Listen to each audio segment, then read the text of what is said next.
Con un saludo cordial, hoy voy a presentar un video sobre las disoluciones ideales y reales, em, lo cual estaré explicando en algunos diferentes temas a continuación. El primer tema que estaré tratando es la definición de disolución ideal.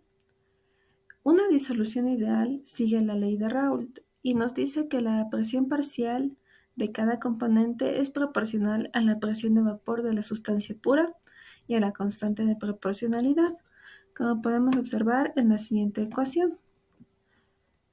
Un ejemplo puede ser la solución de benceno y tolueno, porque la mezcla de ambos componentes puede generar una disolución ideal.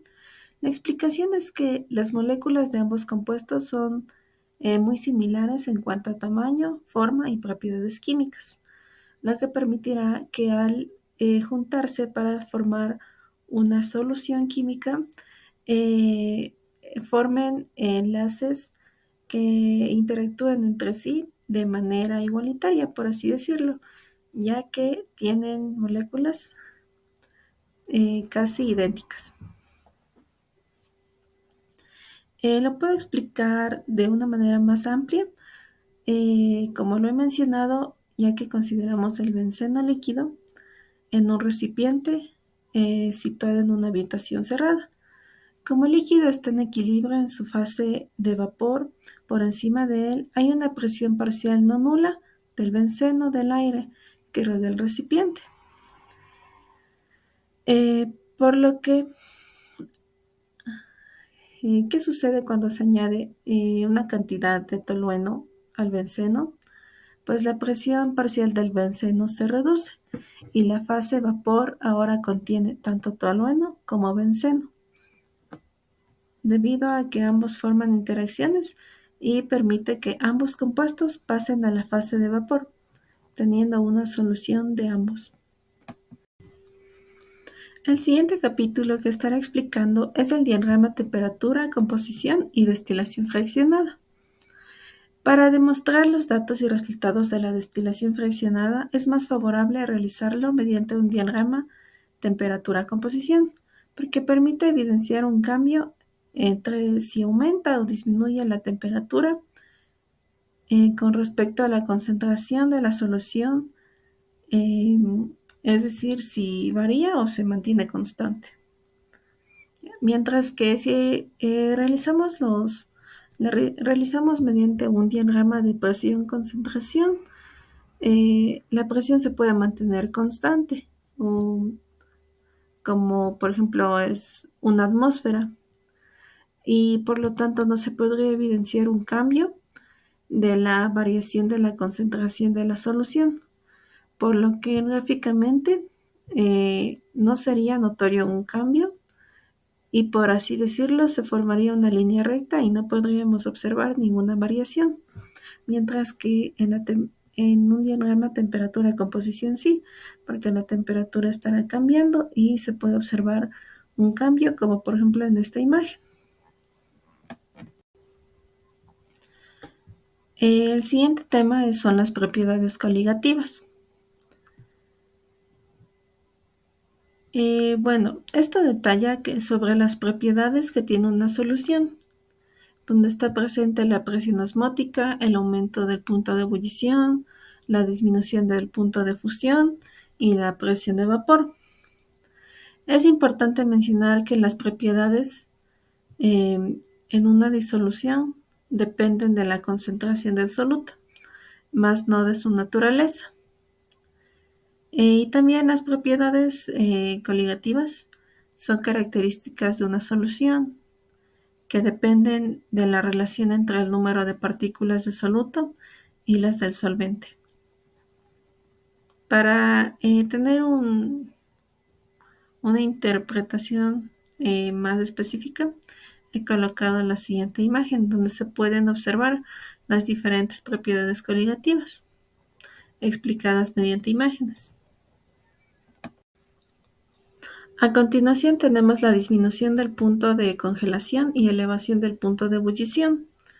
La disminución del punto de congelación y elevación del punto de ebullición están presentes en toda disolución debido a la interacción de las fuerzas de interindividualidad, que aumenta al hacer una solución. Por ejemplo, al añadir un soluto, se debe añadir más temperatura para aumentar la presión de vapor y que iguale a la temperatura de ebullición, mientras que la temperatura de fusión disminuye cuando aumento una sustancia de soluto, por lo que se debería bajar más la temperatura para que se pueda mezclar. Es importante mencionar que siempre que exista un evento ebullioscópico, habrá un descenso rioscópico. A continuación también presentaré la presión osmótica, que consiste en que tiene una membrana semipermeable, la cual permite el paso de solvente y no de soluto. Gracias a la capacidad que tiene, además, puede ser interferido mediante procesos de diálisis, hemodiálisis, ósmosis y ósmosis inversa. Y este es un proceso que está presente en muchos ámbitos de nuestra vida, tanto en la medicina como en nuestra vida cotidiana. También el proceso en el que el disolvente se difunde a través de una membrana y diluye una disolución se conoce como la ósmosis, la cual el aumento de la presión en la disolución se conoce como la presión osmótica. Ya. Como en esta gráfica podemos evidenciar eh, estos pequeños puntos que se encuentran en la mitad, es la membrana semipermeable. Y al añadir un soluto, el solvente del otro lado, por así decirlo, se verá más atraído y pasará a través de esta membrana semipermeable. Y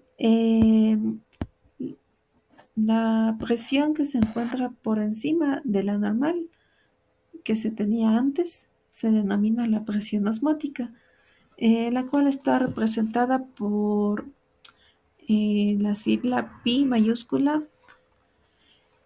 y que es igual a la concentración de la molaridad sobre el volumen multiplicado en la constante de los gases por la temperatura. A ver. Por siguiente tenemos las desviaciones de la ley de Raoult, exhibidas por las disoluciones reales. Antes de eso es importante mencionar que la desviación ocurre porque no sigue la ley de Raoult. Y las desviaciones, como aquí lo estoy mencionando, ocurren porque la solución varía de su forma ideal, dando que si tienen una mayor concentración entre moléculas, la desviación será negativa. Y como en la primera imagen podemos ver que va por debajo de la presión de vapor normal, mientras que si tienen una menor atracción las fuerzas de interindividualidad, la desviación será positiva. Es decir, que sobrepasa la línea de la presión de vapor normal. Esto es de que porque las moléculas se evaporarán mayormente, ya que no tienen una menor fuerza de atracción y lograrán pasar con mayor facilidad a la fase de vapor, como se lo está explicando en la gráfica, en la segunda gráfica de esta imagen. Por último, tenemos las disoluciones diluidas ideales. Es aquí donde se aplica la ley de Henry, que tiene relación con la ley de Raoult, aunque esta solo se usa en soluciones únicamente diluidas, por lo que contiene una constante propia y una medida a calcular gracias a estos datos. También la ley de Henry nos dice que una sustancia depende de la otra. Eso ha sido todo por este video. Espero que se haya comprendido el diferente contenido de cada tema. Mi nombre es Erika Traves, estudiante de primer semestre de la carrera de biotecnología y espero tenerlos de vuelta en mi canal. y muchas gracias por observar este video.